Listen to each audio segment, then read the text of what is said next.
قالوا يا أبانا ما لك لا تأمنا على يوسف وإنا له لناصحون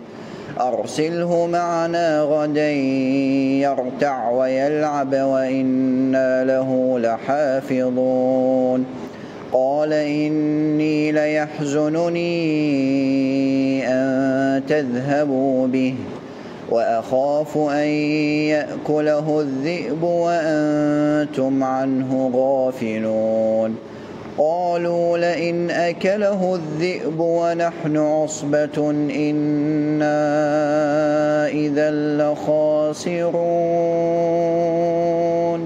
فلما ذهبوا به وأجمعوا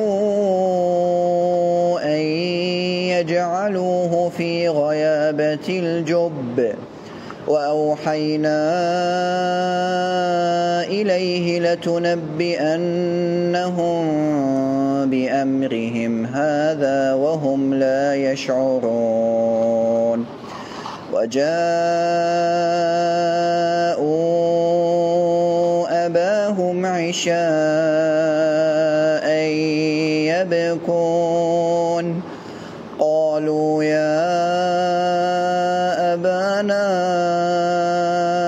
إنا ذهبنا نستبق وتركنا يوسف عند متاعنا فأكله الذئب وما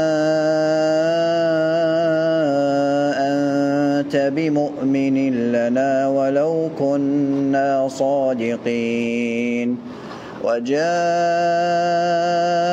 على قميصه بدم كذب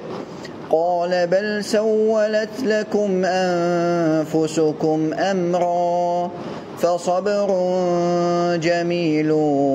والله المستعان على ما تصفون.